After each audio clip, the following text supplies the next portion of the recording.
নমস্কাৰ শ্ৰোতা বন্ধুসকল, আপোনালোকৰ মাজলৈ আজি আগবঢ়াইছো ইমৰান আলী ৰচিত এটি ভৌতিক কাল্পনিক চুটিগল্প। চুটিগল্পটিৰ শিৰোনাম আজিও শিহৰি উঠে গাৰ নোম। আজিও শিহৰি উঠে গাৰ নোম। চকুৰ সন্মুখত ভাহি উঠে সেই দৃশ্য। বয়স সেই সময়ত যিমান দূৰ সম্ভৱ প্ৰায় 18 বছৰৰ ওচৰা ওচৰি। সময় অনুমানিক তেতিয়া প্ৰায় 12:05 হৈছিল। গুৱাহাটীৰ পৰা আহোঁতে আহোঁতে সেইদিনা যথেষ্ট পলম হৈছিল। যাত্ৰীবাহী বাছবিলাক নোপোৱাত ৰাতি এখন ট্ৰাকেৰে যাত্ৰা কৰিছিলোঁ ঘৰ অভিমুখে। ট্ৰাকেৰে আহি থাকোঁতে খন্তেক সময়ৰ বাবে অলপ ভালো লাগিছিল, যদিও বেছি মাৰি পোৱাৰ পিছত আচল কাহিনী আৰম্ভ হৈছিল। কিয়নো বেছিমাৰীৰ পৰা আৰু 5 কিলোমিটাৰ খোজকাঢ়ি আমাৰ ঘৰলৈ যাব লাগে এক লুংলুঙীয়া পথেৰে। ইফালে কিনকিনীয়া বৰষুণ, সৰুৰ পৰাই ভূতলৈ দুৰ্বলতা।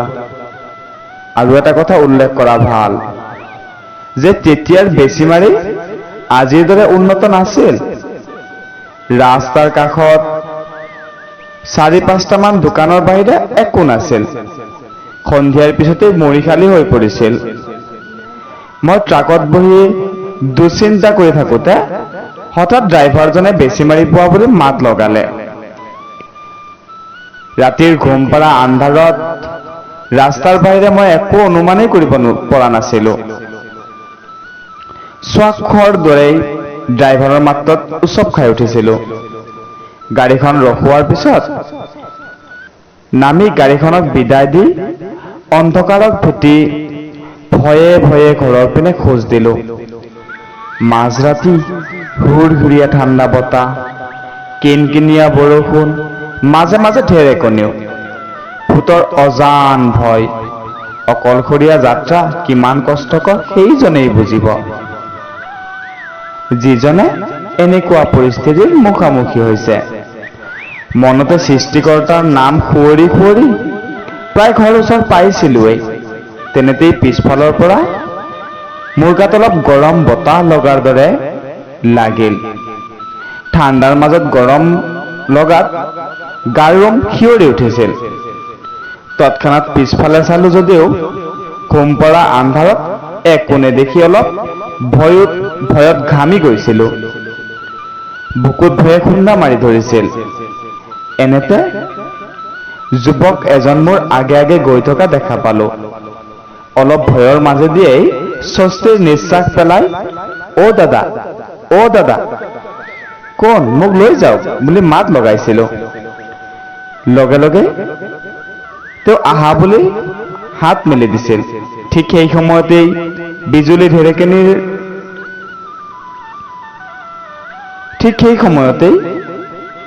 ঢেৰেকনিও মাৰিলে। পোহৰত যি দেখিলো, মই এক বিকট চিঞৰ মাৰি গগন কঁপাই মাটিত বাগৰি অচেতন হৈ পৰিলো। প্ৰায় 3 ঘণ্টামান পিছতহে চেতন ঘূৰাই পালো। গাঁৱৰ গাঁওবুঢ়া, কবিৰাজ আৰু পৰিয়ালৰ লোকে মোক কম্বলেৰে মেৰিয়াই জৰা ফুকা কৰা অৱস্থাত উদ্ধাৰ কৰিলো। মই চকু মেলাত সকলোৱে ঘটনাটোৰ বিষয়ে জানিবলৈ উৎসুক হৈ ৰল। মই অত্যন্ত ভয় লগা অৱস্থাৰে কঁপা কঁপা মাতেৰে ৰাস্তাত দেখা সেই মানুহজন 2 বছৰ আগেয়ে মৃত্যু হোৱা মোৰ বন্ধু আছিল। তেনেকে কৈয়ে মই হুক হুকাই কান্দিবলৈ ধৰিলো।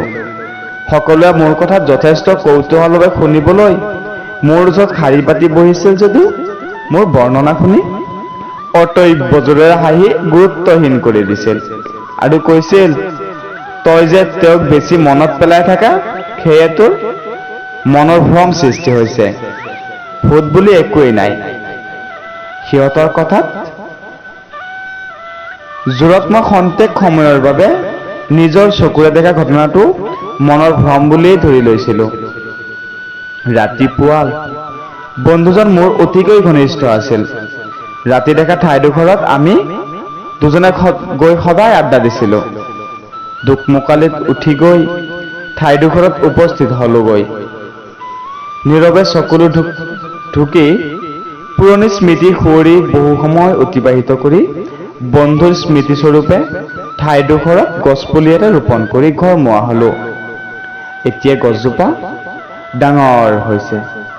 গছজোপাত বহু চৰাই চিৰিকটিয়ে বাহ বনাইছে। গছজোপালৈ চালে এতিয়া মোৰ বন্ধুৰ উজ্জ্বল মুখনি মোৰ চকুলৈ ভাহি আহে।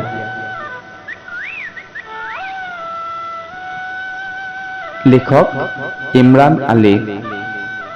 Mobile number 70027091333। শ্ৰদ্ধা শ্ৰোতা বন্ধুসকল, ইমান সময় আমাৰ চুটি গল্পটি শুনাৰ কাৰণে আপোনালোকক অন্তৰৰ অন্তৰস্থ কোণৰ পৰা আপোনালোকক ধন্যবাদ জ্ঞাপন কৰিছোঁ।